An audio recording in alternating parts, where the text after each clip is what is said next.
2019년 12월 16일 월요일 한겨레 A면 기사 내용입니다. 북 엿새 만에 또 중대시험, 한국 온 비건에 쏠린 눈. 북한 국방과학원은 13일 서해 위성 발사장에서 중대한 시험이 또다시 진행됐다며 전략적 핵전쟁 억제력을 더 한층 강화하는 데 적용될 것이라고 14일 오후 발표했다. 7시간여 뒤인 14일 밤 10시 40분께 박정천 조선인민군 총참모장은 미국의 핵 위협을 견제 제압하기 위한 또 다른 전략 무기 개발에 그대로 적용될 것이라고 밝혔다.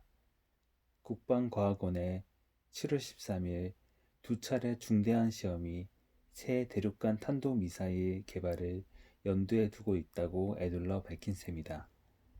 한국, 미국 정부는 중대한 시험은 엔진 연소 시험이라고 판단하고 있다.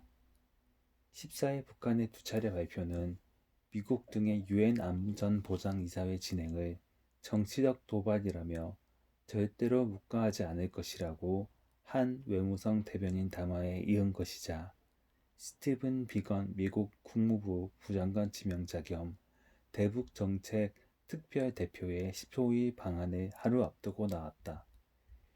미국의 대결과 협상 가운데 양자 택일하라는 압박이다.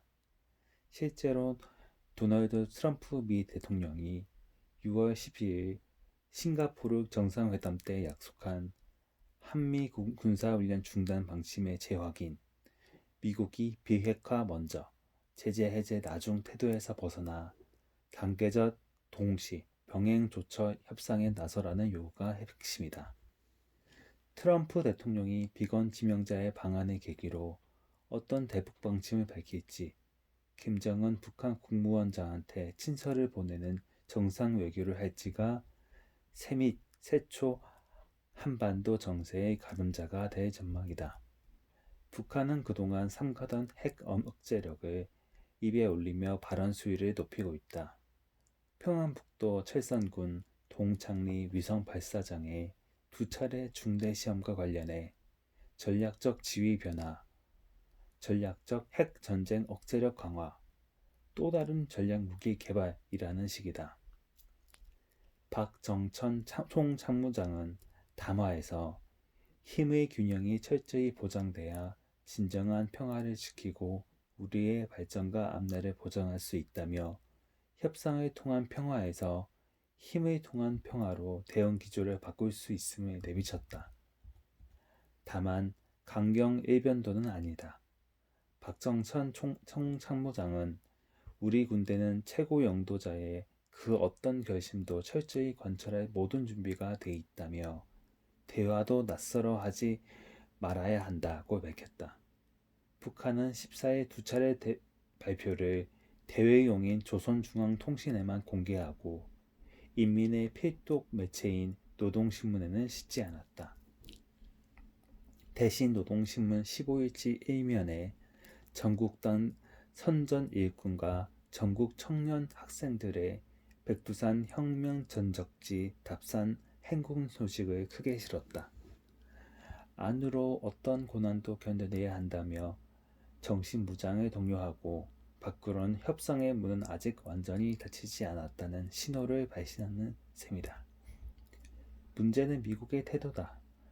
비건 지명자는 10월 초 스톡홀름 북미 실무협상 때 6월 12일 싱가포르 공동성명 4개 항의 이행 구상을 6시간에 걸쳐 설명했지만 정작 북쪽의 핵심 관심사는 한미 군사훈련 중단과 제재 완화 해제 문제는 아무런 언급을 하지 않았다고 한다. 알렉스 윙 국무부 대북특별 부대표 겸 북한 담당 부차관보는 11월 5일 전략국제문제연구소 세미나에서 한반도의 70년 전쟁 상태 종식을 위한 평화체제 구축 필요성을 강조하면서도 제재 문제는 입에 올리지 않았다. 윙 부대표는 그날 비공개 대화에서 비핵화 먼저, 제재 완화, 해제 나중 방침에 변함이 없다고 밝혔다는 게 참석자의 전언이다. 북한이 스톡홀름 협상 이후 20차례에 걸쳐 미국 비난 담화 발표를 쏟아내는 배경이다.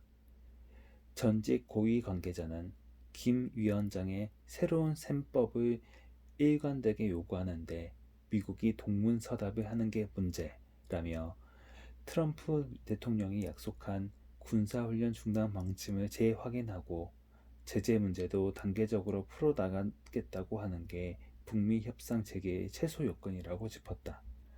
북한이 미국의 대조선 적대시 정책의 양대축으로 거론해온 국가 안전 위협은 한미 군사훈련을, 인민의 생존권과 발전권 저해 장애물은 대북 제재를 겨냥한다. 이 고위 관계자는 제재 문제는 유엔 등 국제사회가 얽혀 일방적 선언이 어렵다면 군사훈련 중단 문제만큼은 문재인 대통령이 적극적인 문제를 내며 협상 재개에 가교 구실을 할 필요가 있다고 덧붙였다.